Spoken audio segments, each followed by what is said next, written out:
예, 오늘은 예수님의 두 번째 죽음에 관한 예고, 예수님의 두 번째 죽음에 관한 예고라는 제목으로 말씀의 은혜를 나누겠습니다. 오늘은 예수님께서 이제 자신의 죽음에 대해서 제자들에게 두 번째로 말씀하시는 장면입니다.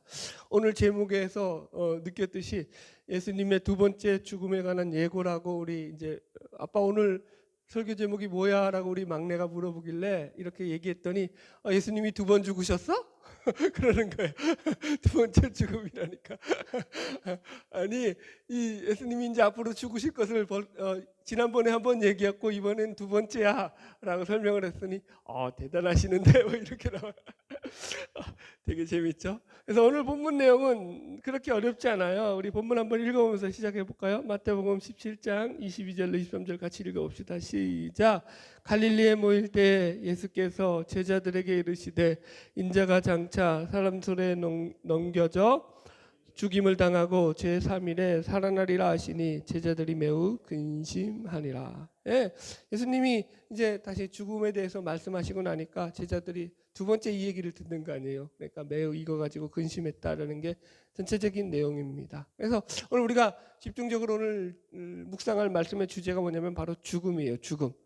왜 예수님이 이렇게 자꾸 제자들에게 죽음에 대해서 말씀하시느냐라는 거죠.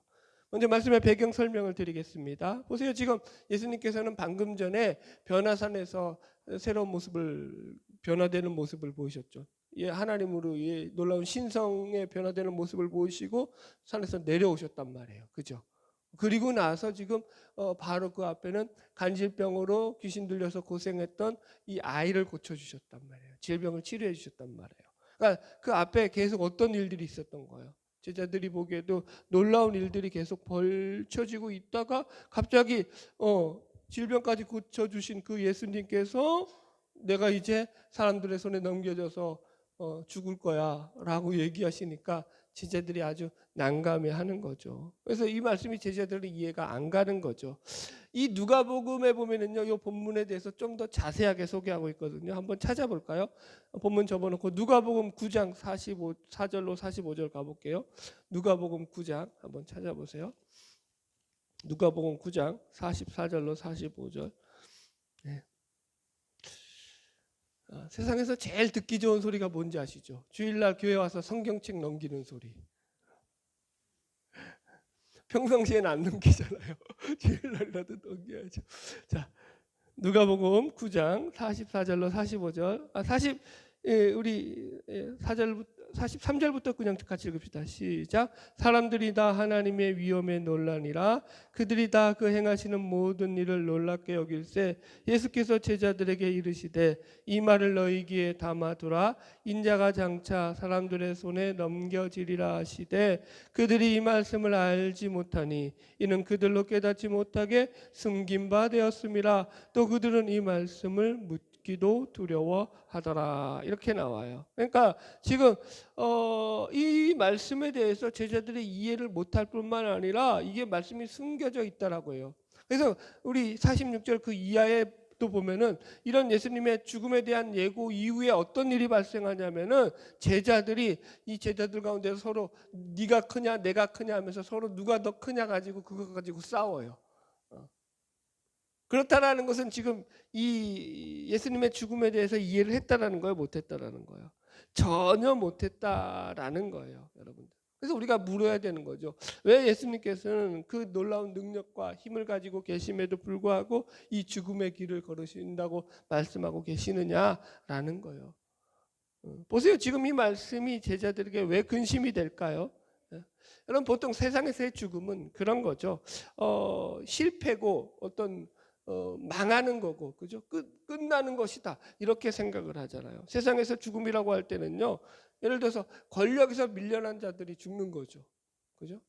조선시대에서도 왕정시대 같은 데도 보면은 왕권 다툼을 하다가 거기서 왕권에서 이제 그 싸움에서 밀려나면 어떻게 되죠? 저기 유배를 가게 되죠. 먼 타향으로. 그리고는 아무도 모르게, 지도새도 모르게 흔적 없이 사라지는 거죠. 죽임을 당하는 거죠.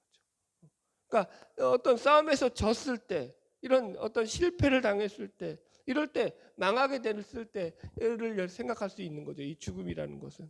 그래서 보통 사람들은 죽음이 끝이라고 말합니다. 죽었는데 그 죽음에서 뭔가 더 나올 게 없다라고 생각하는 거죠. 그래서 우리가 마태복음 17장에서 나오는 예수님의 첫 번째 순환 예고에 대해서도 우리가 다루었지만, 베드로는 예수님이 내가 죽을 거야 라고 얘기했을 때 그걸 받아들일 수가 없었잖아요. 그러니까 뭐라고 항변하죠? 예수님 앞에 나와가지고 주여 그리 마옵소서. 그죠? 절대로 그럴 수 없습니다 라고 하면서 주님의 길을 막았었죠. 지금은요, 지금도 예수님이 이렇게 죽음에 대해서 말씀하실 때 베드로가 그 속마음은 예수님의 앞을 막아서고 싶었을까요? 그냥 뒤에 있고 싶었을까요? 속마음은 막아서고 지금도 나와가지고 주여 그리 마옵소서라고 하면서 예수님의 앞길을 막고 싶었을 거예요. 그러나 그때 워낙 크게 혼났잖아요. 사탄아 내 뒤로 물러가라, 너는 나를 넘어지게 하는 자야. 예수님께 워낙 심하게 혼나다 보니까 지금은 이제 감히 예수님 앞을 막을 수가 없는 거죠. 그러나 여전히 베드로의 속마음은 아직도 이 예수님이 왜 죽음에 대해서 자꾸 이야기하시는 거야 라고 생각하면서 그 마음속에서는 불만이 있었을 것입니다. 자, 누가복음 여기 9장 45절을 다시 한번 볼게요. 이렇게 말하고 있어요. 그들이 이 말씀을 알지 못하니 이는 그들로 깨닫지 못하게 숨긴 바 되었음이라. 그죠? 그러니까 이 예수님의 죽음에 대한 이 이야기도 사실은 예수님이 계속 얘기하지만 아직까지 제자들이 깨닫지 못하게 숨긴 바 되어진 말씀이다라고 얘기한다고요. 그래서 이걸 갖다가 비밀이라고 했죠. 하나님 나라의 비밀. 그죠? 이 비밀에 대해서는 제가 여러 번 설명했죠. 이게 그냥 아무도 모르게, 사람들 모르게 저 뒷동네에서 아무로 숨어가지고 꽁꽁 숨어서 몰래 행하는 그런 비밀, 시크릿을 말하는 비밀이 아니라 성경에서 말하는 비밀은 미스테리라고 했죠. 그게 무슨 얘기예요? 드러난 거예요. 그랬는데 그걸 보고도 깨닫지 못하는 거예요. 알지 못하는 거예요. 그런 차원에서 성경은 비밀이다라고 얘기한다는 거예요. 지금도 마찬가지예요. 지금 예수님의 사역의 가장 중요한 핵심적인 사역이 뭐죠? 우리는 알고 있죠. 그 사역이 바로 십자가의 죽음과 부활이라는 것을. 그러나 제자들은 모르는 거예요, 여러분들. 그러니까 아무리 예수님이 얘기해도 이 말을 이해할 수가 없는 거죠. 왜 모를 수밖에 없을까요, 여러분들? 이게 하나님의 말씀은요, 인간의 능력이라든가 어떤 인간의 지혜를 가지고 깨달아 아는 차원을 넘어서 있기 때문인 거예요. 제가 늘 설명하잖아요. 여러분들이 하나님에 대해서 아셔요? 제가 하나님에 대해서 알까요? 조금 알겠죠. 조금. 그분이 계시해 주신 내용 조금 알겠죠. 내가 그분에 대해서 다 알 것 같으면 내가 그분을 왜 믿어요? 그냥 나 혼자 믿고 살지. 하나님을 우리의 인간적인 어떤 생각과 이성으로 다 알 수 있다는 것 자체가 교만이죠. 그분이 계시해 주는 것만 아는 거죠. 여러분, 그래서 성경에 보면 하나님은 똑똑하고 잘난 사람들을 뽑아가지고 하나님의 사람으로 세웠다라고 얘기하고 있지 않잖아요. 만약에 똑똑한 사람들이 성경의 말씀을 다 깨닫고 알아서 그들이 하나님을 믿게 만들었다라고 하면은 세상에 똑똑하고 머리 좋은 사람들이 다 예수를 믿어야 될 거 아니에요. 그런데 그런 사람들이 믿나요? 여러분들은 머리가 좋으신가요? 그래서 예수를 믿었나요? 아니죠. 오히려 반대죠, 여러분. 바울의 기록에 의하면요, 오히려 약하고 미련한 자와 천하고 멸시받는 자들, 문벌이 좋지 않는 자들을 택하여서 세상의 강한 자들과 지혜 있는 자들을 부끄럽게 하신다라고 이야기하고 있죠. 할렐루야. 그래서 이런 하나님의 말씀은요, 인간적인 지혜의 차원에서 깨달을 수 없다라는 차원에서도 사실은 비밀이고요. 그래서 숨긴 바 되었다라고 말할 수 있는 거예요. 자, 보세요. 더군다나 예수님은 금방 전에 간질병에 걸려서 이제 고통당하고 있는 귀신 들렸던 이 아이를 고쳐주신 분입니다. 그 능력 많으신 분이 이제 곧 죽을 거라고 말씀하십니다. 우리는 상식적으로 이해가 안 가잖아요. 그죠? 그러니까 제자들이 어떻게 생각했을까요? 이런 말을 들었을 때, 우리 예수님은 좀 현실 감각이 떨어지신 것 같아. 아니면은 바리새인과 이 종교 지도자들의 심한 공격 때문에 너무 스트레스를 많이 받으셔가지고 마음이 약해지신 것이 아닌가. 왜 자꾸 저렇게 마음 약한 소리를 하실까라고 생각했을 거예요. 그죠, 여러분들? 그래서 제가 첫 번째 예수님의 순환 예고에 대한 부분을 설교할 때도 제목이 하나님의 일과 사람의 일에 대한 부분들을 얘기해 줬죠. 하나님의 일과 사람의 일은요 다르다고요. 하나님의 생각과 사람의 생각이 다르듯이 말입니다. 그래서 사람들의 생각은 세상에서 권력을 얻거나 혹은 세상에서 출세하고 좋은 자리를 차지하는 것이 진정한 성공이다라고 생각을 하죠. 그런데 오늘 본문에서 예수님은 뭐라고 말하는 거예요? 내가 이루는 진정한 성공은 내가 십자가에 달려 죽는 것이다. 내가 사람들의 손에 붙잡혀서 죽는 거야 라고 얘기하시는 거죠. 그러니까 이게 지금 이해가 안 가는 거죠, 지자들.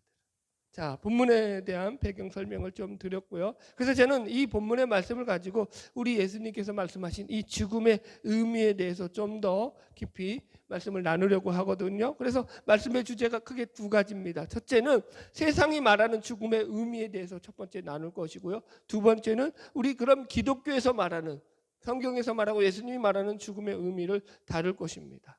먼저 말씀을 들어가기 전에 제가 오늘 설교에 가장 큰 도움을 받은 책이 있는데요. 팀 켈러 목사님이 쓰신 죽음에 관하여라는 책입니다. 제가 이 내용을 밝히는 이유는 이 책에서 많은 제 설교가 인용이 되었기 때문인 거예요. 내용이 너무 좋기도 하고요. 소책자예요. 여러분들도 아주 저렴한 가격에 사보실 수 있어요. 마음만 있으면 읽어보시면 돼요. 내가 죽음에 대해서 좀 더 궁금하다, 알고 싶다 하시는 분들은 이 책에 도움이 될 것입니다. 자, 첫 번째, 세상이 말하는 죽음입니다. 오늘날 최고의 지성이라고 할 수 있는 그런 최고의 지식인들이 말하는 죽음이 도대체 어떤 의미인지를 갖다가 우리가 잠깐 들여다보려고 하는데요. 20세기 최고의 철학자였던 버트란트 러셀이라는 사람은 죽음에 관해서 이렇게 말합니다. 그 어떤 열정이나 영웅적인 행동, 아무리 강력한 사상과 감정을 가졌다고 할지라도 그것들이 그 개인의 삶을 무덤 너머까지 계속 유지시킬 수는 없다라는 거야. 그러니까 죽음이라는 것이 죽음으로 말미암아 모든 것이 소멸되고 만다라는 뜻이에요. 그러니까 인간은 물질로 구성되어 있으며 그 밖에는 아무것도 아니다. 그러므로 인간을 구성하는 물질이 사망 시에 해체되면 그 인간도 소멸되고 만다라는 거죠. 그 똑똑한 철학자가. 그 다음날 그 다음은 자연주의 철학자들이 하는 이 죽음에 대한 건데요. 그들이 인문주의 선언이라는 말을 발표했거든요. 거기에 보면 이렇게 표현하고 있어요. 육체의 죽음 후에도 생명이 계속된다는 것에 대한 신뢰할 만한 증거는 없다라고 말입니다. 그러니까 육체가 소멸되면은 생명도 같이 소멸된다는 거예요. 죽음은 무의 세계로 돌아가는 것이다라고 얘기하는 거죠. 그래서 죽음과 함께 자연에 관한 모든 것이 아무것도 남지 않는다고 보죠. 셰익스피어는 뭐라고 말했죠? 죽음이 우리가 그냥 구더기에 밥이 되는 거야 라고 표현하고 있죠. 땅속에 묻혀서. 비참하죠.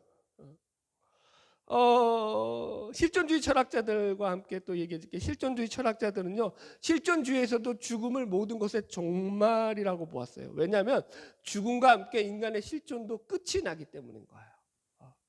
여러분들은 굉장히 어려운 얘기를 굉장히 쉽게 듣고 계십니다. 여러분들. 그러니까 모든 현대 철학이 쉽게 말해서 죽음을 어떻게 보냐면은 그게 끝이야, 그게 종말이야, 더 이상 그 뒤는 없어 라고 얘기하더라는 거예요. 유명한 책 하나 소개하겠는데요. 이 책은요, 플리처상을 수상한 수상작이기도 한데요. 어니스트 베커라는 사람이 쓴 죽음의 부정이라는 거예요.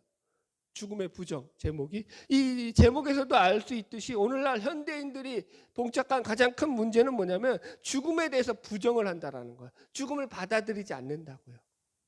현대인들은 죽음이 마치 없는 것처럼 죽음을 부정하면서 살아간다는 거예요. 그의 논증에 따르면 현대 문화에서 섹스와 연애, 돈과 출세, 사회운동과 정치 등 수많은 요소의 비중이 지나치게 비대해지는 현상으로 인해서 현대인이 죽음 앞에서 신과 종교에 의지하지 않고도 의미를 느끼려 한다라고 말합니다. 이 말은 조금 어렵죠. 그러니까 한마디로 뭐냐면 현대 삶에 너무 빠져 있어서 현대인들은 그 삶에 너무 집착하고 있는 관계로 인해서 더 이상 죽음을 생각할 만큼 그런 생각에 여유가 없다라는 거예요. 옛날 사람들은요, 그렇지 않았죠. 늘 죽음을 맞닥뜨려 살았다고요. 그래서 현대 세속주의에서는 죽음을 더 이상 두려움의 대상이 아니라고 하는데, 그게 죽음이 두렵지 않아서 두려움의 대상이 아니라고 하는 것이 아니라 죽으면 아무것도 모르기 때문이다, 다 끝이기 때문이다, 그래서 두렵지 않다라고 말하는 거예요. 이게 좀 다르죠. 그러니까 현대인의 가장 큰 특징은 뭐냐면 죽음에 대해서 말하는 것을 금기시하는 거예요. 죽음을 회피하면서 살아가죠. 옛날 사람들보다 그래서 죽음에 대해서 얘기하는 걸 사람들이 극도로 싫어하죠. 오늘 여러분 보세요. 요즘은 아마 교회에서도 거의 죽음에 대해서 설교를 안 해요. 옛날에는 되게 많이 했어요. 이런 설교들 목사님들이. 그러니까 한 좀 심하다 싶으면 1년에 한 서너 번은 이 죽음에 대한 설교가 못해도 나왔어요. 그죠? 종말에 대한 설교. 그런데 요즘은 목사님들 그런 설교 잘 안 하시죠. 왜 그러냐? 이게 현대 사상의 흐름이기 때문인 거예요. 팀켈러 목사님의 죽음에 관하여라는 책에 보면은요, 그 책에 영국 캠브리지에 있는 세인트 앤드류 교회의 목사였던 마크 애쉬턴 목사에 대한 재밌는 일화가 소개하고 있습니다. 이분이 이제 수술조차 불가능한 암에 걸리게 됩니다. 그러면서 이제 15개월에 대한 판명을 받고 그 15개월 동안에 자신의 삶에 대해서 이제 이야기를 하는데, 이분은 목사님이시잖아요. 그리고 부활의 소망이 있잖아요. 그가 들어갈 나라에 대한 확실한 소망이 있기 때문에 이 15개월 동안에 예수 그리스도 안에서 누리던 기쁨과 즐거움에 대해서 자기가 만나는 사람들에 대해서 사람들에게 그 이야기를 하는 거죠. 막 한 번은 이제 미용실에 갔습니다. 그래서 이제 미용실에 가가지고 머리를 이제 깎으면서 미용사가 수다스럽다고 합니다. 그래서 엄청 수다스럽고 막 물어보다가 자신의 근황을 물어보길래 이제 곧 자신이 이제 죽을 것이다라는 이야기를 했다고 합니다. 그러자 갑자기 그 수다스러운 미용사가 정숙해지는 거예요. 미용실이 아주 예배당 같이 조용해졌다고 합니다. 아무도 말을 안 하더랍니다. 그리고 머리를 다 정리할 때까지 그렇게 그런 분위기에서 머리를 깎고 나왔다라는 것을 소개하고 있습니다. 여러분 보세요. 죽음을 대하는 태도가 자기가 그렇게 뭐라 그럴까요? 이 예수 그리스도 안에서 누리는 기쁨에 대해서 얘기할 때마다 사람들은 그런 소리를 듣는 사람들은 그분에 대해서 의아해하고 마치 이상한 사람처럼 왜 저러지라고 그렇게 여기더라는 거예요. 왜요? 죽음에 대해서 사람들은 준비되어 있지 않기 때문에 그걸 의아해하는 거죠. 왜 이렇게 죽음에 대해서 준비되지 않는 시대가 되었을까요? 그 이유는요, 무척 재밌습니다. 그 이유 중에 대표적인 이유를 하나만 얘기하자면 역설적에도 현대 의술의 발달 때문인 거예요. 현대 의술의 발달. 이제는 현대 의술로 이전에는 인간을 죽음으로 다 몰고 갔던 그런 질병들이 거의 다 극복이 되었습니다. 그래서 우리는요, 인간의 수명이 급격히 늘어난 시대에 살고 있죠. 그죠? 그래서 이제는 현대 사회의 가장 큰 문제는요, 애들 문제가 아니죠. 노인 문제죠. 그죠? 네, 여러분들. 여러분, 그리 멀지 않는 시대죠. 바로 우리 윗세대들만 하더라도요, 그때는요, 환갑 잔치가 있었어요. 환갑 잔치. 왜요? 60만 넘어도 오래 살았다는 거예요. 그래서 잔치를 해주는 시대가 있었다고요. 그죠? 근데 지금 60은요, 그냥 청춘입니다. 애기, 젊은이에요. 새파란 젊은이로 치죠. 여러분, 이게 우리나라만 그런 게 아니에요. 전 세계적으로도 마찬가지예요. 여러분들, 조금만 더 시대를 거슬러 올라가잖아요. 인간의 평균 수명이 그렇게 길지 않았던 시대예요. 그 윗시대는요. 조선시대만 하더라도요, 일반 백성들의 평균 수명은요 35살밖에 안 됐어요. 그리고 왕의 평균 수명은 46살, 10년 좀 더 살았죠. 그렇게 길지 않았다고요. 저기 잘 사는 유럽은요? 아니에요. 모든 나라가 다 그랬다고요. 저기 산업혁명 전후를 볼 때 이 유럽 국가들의 일반 사람들의 평균 수명은요 40살이었어요. 우리가 생각하는 것보다 훨씬 짧은 인생을 살았죠. 우리의 선조들. 왜 어린 나이에 조숙한 나이에 위대한 그런 위인들이 나왔는지를 우리가 이해하는 거죠. 여러분 40년 산다고 해봐요. 인생을 허투루 보낼 시간이 어디 있어요, 그냥. 그러지 않겠어요? 여러분. 저는 너무나 감사한 게 제가 만약에 40에 죽었다 그러면 저는 아예 철도 못 들고 죽었을 텐데 그래도 지금 50이 넘었는데 이제 겨우 철들어서 하나님 말씀을 제대로 전할 수 있는 게 얼마나 감사한지 몰라요. 여튼 여러분, 이게 지금 먼 얘기가 아니라 바로 150년 전, 200년 전에 인류의 이 상황이었다라는 거예요. 인간은 짧은 수명으로 인해서 인간들의 죽음에 대해서 매우 밀접하게 가까이 접근해 있었으며 그 죽음을 쉽게 인정하는 시대 속에 있었다라는 거예요. 그런데 지금은 의술의 발달로, 의학의 발달로 인해서 인간이 점점 그 수명이 늘어나게 되면서 오히려 아이러니하게도 이제는 사람들이 죽음에 대해서 말하는 것을 꺼려 하더라는 거죠. 죽음이야말로 모든 인간에게 닥쳐올 현실임에도 불구하고 현대인은 죽음에 대한 아무런 계획도 없이 마치 죽지 않을 사람처럼 죽음을 준비하지 않고서 살아가더라는 거예요. 그래서 여러분, 점점 시대가 어떻게 됐죠? 죽음에 대해서 이야기하는 걸 금기시하는 풍토에 빠지고 말았죠. 그래서 현대의 이 세상에서 가장 큰 특징 하나를 들라면 이런 거예요. 4, 5세기에 어떻게 되었던지 간에 일단 이 땅에 있는 동안에 잘 살아보자. 이 땅에서 누리는 안락과 행복을 누리면서 살아보자 라는 가치관을 가지고 살죠. 여러분, 어리석은 가치관이죠. 그러다 보니까 죽음은 더더군다나 이런 세속적인 가치관 속에서 멀어질 수밖에 없는 거죠. 여러분, 우리 인간이 아무리 죽음을 금기시하고 외면하면서 살아간다고 한들 그 어떤 인간이라도 이 죽음의 문제에 대해서 자유로울 수 있는 인간은 아무도 없다라는 거예요. 네. 죽음은 거대한 단절이죠. 내가 사랑하는 이들로부터 우리를 그들로에게서 갈라놓게 되죠. 죽음은 또 거대한 분열입니다. 죽음은 육체를 이탈해 본 적이 없는 우리를 육체로부터 완전히 분리시킵니다. 그죠? 그리고 죽음은 거룩한 모욕이죠. 아까도 얘기했잖아요. 섹스피어가 그 햄릿에서 내가 사느냐 죽느냐 이것이 문제로다 라고 고민하면서 자살을 결심했다가 그 자살을 포기하게 됩니다. 왜 그럴까요? 4, 5세기에 대한 두려움이 있었던 거죠. 돌아오지 못할 그 미답의 나라에 대한 두려움 때문에 죽지 못하는 거죠. 여러분, 그 세계가 실제로 벌어질 것이라고요. 사람들이 믿든 믿지 않든 여러분들. 그래서 티켈러 목사님은 죽음을 두려워할 것이 아니라 죽음을 영적 후자극제로 봐야 한다 이렇게 얘기해요. 후자극제, 재밌는 말이죠. 후자극제라는 말이 뭐냐면 의식을 잃은 사람들에게 냄새를 가지고 깨우는 거예요. 그 의식 잃은 사람들을. 여러분 보세요. 의식을 잃은 사람이 냄새 때문에 깨어나려면 그 냄새가 뇌를 아주 잠자는 뇌를 그냥 충격을 줘야 되는 거 아니에요. 그럼 냄새가 얼마나 고약하겠어요. 제가 그래서 후자극제에 어떤 물건이 있나 봤더니 주로 암모니아 뭐 그렇게 나오더라고요. 그러니까 냄새가 아주 지독하게 고약한 냄새예요. 그만큼 사람들에게 자극을 줘서 잠을 깨우는 거죠. 죽음이라는 게 후자극제와 같다라는 거예요. 이 죽음은 우리를 흔들어 깨워서 이 생이 영원하리라고 하는 이 착각에서 우리를 깨어나게 하는 거죠. 여러분들. 참고로 타종교에서 말하는 죽음과 기독교에서 말하는 죽음에 대해서도 잠깐 설명을 드릴게요.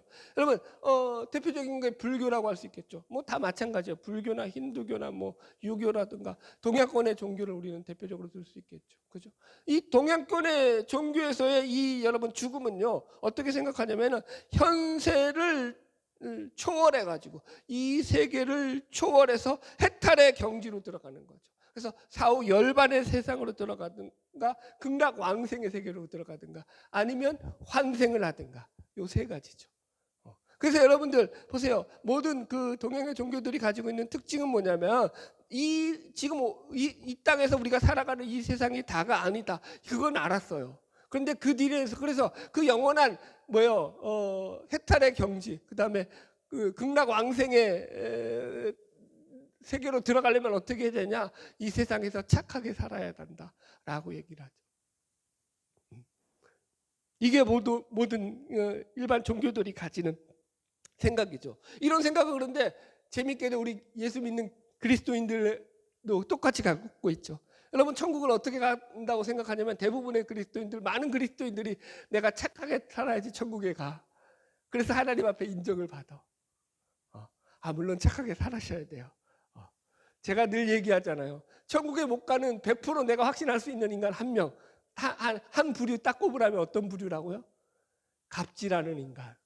절대로 천국에 못 가요. 이따가도 설명하겠지만. 자, 보세요. 여러분, 그러나 지금 분명히 말씀드리지만 기독교는 착하게 산다고 해서 천국 가는 종교가 아닙니다. 여러분들이 그렇게 알고 계시다면 기독교에 대해서 매우 잘못 알고 계신 거예요. 옛날에는 이런 찬송 많이 불렀어요. 돈으로도 못 가요 하나님 나라, 맘 착해도 못 가요 하나님 나라, 거듭나면 가는 나라 하나님 나라, 믿음으로 가는 나라 하나님 나라. 돈 많아도 못 가요. 키가 커도 못 가요. 여러분, 그 나라는 우리의 어떤 조건을 가지고 가는 나라가 아니라고요. 부자라도 안 되고요, 능력이 많아도 안 되고요, 여러분 심지어 착해도 못 간다고 얘기하고 있죠. 뭘로 간다고요? 거듭나야 된다고요. 믿음으로 간다고요. 자, 이제 그래서 기독교의 죽음에 대해서 제가 이제 이야기하겠습니다. 여러분, 기독교가 다른 것은요, 기독교는요, 우리 인간에게 자기 혼자서 죽음에 맞서서 죽음과 투쟁해라 라고 가르치고 있지 않아요. 죽음의 문제를 너희들이 극복해야 될 문제야 라고 이야기하고 있지 않아요. 너희들이 열심히 살아, 타종교에서 말하듯이. 너희들이 여러분 보세요. 이슬람에서는요, 천국을 기독교에서 따왔기 때문에 기독교와 아주 유사하잖아요, 이슬람이. 그런데 그들이 믿는 천국관이 얼마나 엉터리인가 하면은요, 여러분 지하드라고 해서 성전이라고 하잖아요. 그래서 뭐예요? 알라를 위해서 폭탄 테러, 자살 폭탄 테러하고 그렇게 죽잖아요. 그래서 거룩하게 죽었어요. 그럼 천국에 가서 어떤 보상이 있을까요? 천국에 가면은 아리따운, 그렇게 죽은 사람에게는 천국에 가면 아리따운 미녀 70명이 그를 갖다가 받들어 섬길 거라는 거예요. 지긋지긋하지 않아요? 난 하나도 벅찬데. 인간의 탐욕이죠. 인간의 탐욕이죠. 여자가 그렇게 죽으면 멋있는 남자 70명 붙여주는 거야? 살아보라고 했어요. 그게 천국인지 지옥인지. 천국을 모르는 거죠. 그 나라를 전혀 이해를 못하는 거죠. 여러분, 기독교의 죽음은 그렇게 얘기하고 있잖아요. 우리가 극복해야 될 문제가 아니죠. 너가 열심히 살아야지만 천국에 갈 수 있다라고 말하지 않아요. 그런 기준으로 따지면 예수님이 십자가에 달려 죽으실 때 예수님 우편에 달렸던 강도는 절대로 천국에 들어갈 수 없잖아요. 그죠? 여러분, 그러므로 기독교는 너의 죽음을 너가 극복하라고 얘기하지 않고요, 너를 위해서 먼저 그 죽음을 이겨내신 분이 있다. 그래서 죽은 지 3일 만에 다시 살아나신 분이 있다. 그래서 그 죽음 너머에서 저 영원한 나라에 이미 들어가 계신 분이 있다. 너가 그 분을 믿으면 된다라고 얘기를 하죠. 그분이 우리의 진정한 구원자가 되신다. 너가 그분을 믿을 때 그분을 따라서 그분이 들어간 그 나라에 들어갈 수 있다라고 얘기를 하죠. 그래서 그분을 믿음으로 의지할 때 너희도 동일하게 그분과 더불어서 죽음을 이기고 극복할 뿐만이 아니라 그분이 들어간 그 영원한 나라에 너희도 들어가서 복락을 누리게 될 것이다 라는 게 기독교의 복음이죠. 여러분, 우리 기독교만큼 죽음에 대해서 강하게 그리고 자신 있게 선포하는 종교가 없습니다. 왜 그럴까요? 다른 어떤 인간도 죽음 너머의 세상에 갔다가 이 세상으로 온 사람은 없어요. 그죠? 오직 누구만 있죠? 모든 것을 창조하신 전능하신 창조주 하나님이신 주 예수 그리스도만이 그 세계에 있다가 이 세계로 오신 분이시죠. 그래서 그 세계가 어떤 세계인지를 너무나 잘 알죠. 오늘도 제가 우스갯소리를 했는데요, 어느 권사님한테. 여러분, 신천지가 얼마나 기가 막힌 줄 아세요? 신천지는요, 새하늘과 새 땅을 뭐라고 말하죠? 계시록에 보면 새하늘과 새 땅이, 여러분들 새하늘과 새 땅은 생명수가 강 가운데 흐르고 있고, 그리고 그 옆으로 생명과수, 생명수 나무들, 생명나무가 있어서 그 생명 과일을 따먹으면서 사람들이 영생한다고 말하잖아요. 그죠? 그러니까 이 말을 빗대어 가지고 신천지는요, 이 신천지가 말하는 새하늘 새 땅이 어딘지 아세요? 과천입니다. 과천. 그들은 과천에다 새하늘 새 땅을 줬죠. 거기가 왜 신천지인 줄 아세요? 과자가 무슨 과자예요? 열매 과자. 천자가 내천자. 강이 흐르고 과일이 있는 그 지역이 과천이라는 거예요. 그래서 과천이 신천지라는 거예요. 그런데 그걸 믿고 있어요. 얼마나 여러분 답답한 지경이냐고요. 여러분 천국은 그렇지 않죠. 그 나라는 그렇지 않아요. 여러분 제가 몇 군데 읽어드릴게요. 이제 일명 부활장이라고 하는 고린도전서 15장 56절 이하의 말씀을 제가 읽어드릴게요. 들어보세요. 사망아 너의 승리가 어디 있느냐? 사망아 내가 쏘는 것이 어디 있느냐? 이렇게 말하죠. 그러니까 바울은 이 우리 예수 그리스도의 부활과 우리 신자의 믿는 신자의 부활을 이야기하면서 사망을 가지고 조롱을 하고 있죠. 우리 예수 그리스도를 믿는 모든 신자에게 사망은요 어떤 것도 그 영향을 미칠 수 없다라는 차원에서 사망아 너의 쏘는 것이 어디 있어? 너의 승리가 어디 있어? 하면서 사망을 조롱하고 있다고요. 기독교는 죽음을 조롱하는 종교라고요. 예수를 믿는 그 누구에게도요 그에게는요 죽음이 그를 삼킬 수 없다라는 거죠. 7절로 58절 읽어드릴게요. 그러므로 우리 주 예수 그리스도로 말미암아 우리에게 승리를 주시는 하나님께 감사하노니 그러므로 내 사랑하는 형제들아 견실하며 흔들리지 말고 항상 주의 일에 더욱 힘쓰는 자들이 되라. 이는 너희 수고가 주 안에서 헛되지 않은 줄을 알미라. 아멘. 흔들리지 마라. 항상 주의 일에 더욱 힘쓰는 자들이 되라. 왜? 너희 수고가 결코 주 안에서 헛되지 않은 줄 알기 때문이다 라고 얘기하죠. 여러분 그러므로 우리 신자는 죽든지 살든지 그것과 무관하게 이 예수 그리스도 안에서 늘 죽음을 승리하는 자들로 존재한다라는 거예요. 할렐루야. 여러분 예수 그리스도를 믿는 우리 신자의 죽음이 예수를 믿지 않는 세상 사람들의 죽음과 무엇이 다를까요? 우리 신자의 죽음은 소망이 있기 때문입니다. 오늘 본문에서도 예수님께서 제자들에게 왜 계속해서 죽음에 대해서 말씀하시죠? 죽음이 끝이 아니기 때문인 거죠. 제가 다시 본문 말씀을 읽어드릴게요. 잘 들어보세요. 마태복음 17장 22절로 23절에요. 제가 요약해서 읽어드릴게요. 인자가 장차 사람들의 손에 넘겨져 죽임을 당하고 제3일에 살아나리라. 보세요. 예수님은요 분명히 죽음만을 얘기하고 있지 않죠. 죽음 뒤에 다시 살아날 거야. 3일 뒤에 살아날 거야. 이 얘기를 반드시 하십니다. 죽음의 메시지는 항상 그래서 기독교는요 부활의 메시지와 함께 짝이 되어서 가죠. 죽음만이 선포되어지지 않죠. 하늘의 미랄이 땅에 떨어져 죽어. 그렇죠? 죽음으로 끝인 거예요. 그러면 기독교가 아닌 거예요. 죽어서 그게 죽으면 거기서부터 싹이 나고 잎이 나고 열매가 맺어서 1000배 100배로 열매를 맺게 될 것이야. 살아나게 될 것이야가 기독교의 핵심 메시지죠. 할렐루야. 보세요. 여러분요. 기독교의 우리가 믿는 소망은요. 너무나 확실합니다. 이게 기독교의 소망을 이렇게 설명했고요. 기독교의 소망은요. 아주 인격적인 소망이죠. 우리의 부활은 인격적입니다. 그리스도 안에서 죽은 사람의 미래는요 무한한 사랑의 세계다라고 말합니다. 읽어드릴게요. 데살로니가전서 4장 16절로 18절. 이것도 재림에 대한 이야기일 때 이런 말씀이 나와요. 주께서 호령과 천사장의 소리와 하나님의 나팔 소리로 친히 하늘로부터 강림하시니 그리스도 예수 안에서 죽은 자들이 먼저 일어나고 그 후에 우리 살아남은 자들도 그들과 함께 구름 속으로 들려 올려 공중에서 주를 영접하게 하시리니 그러므로 우리가 항상 주와 함께 있으리라. 아멘. 여러분 이 말씀이 우리가 다시 이제 재림 때에 다시 살아나게 될 것이라는 말씀인데 이 말씀의 특징적인 내용이 뭐냐면 함께 살아난다는 거예요. 우리 살아남은 자들도 그들과 함께 구름 속으로 끌어올릴 것이고 우리가 주와 함께 있으리라. 천국에 갔어요. 근데 아무도 몰라요. 다 모르는 사람들이에요. 그리고 내 옆에 아무도 없어요. 천국인데 무인도야.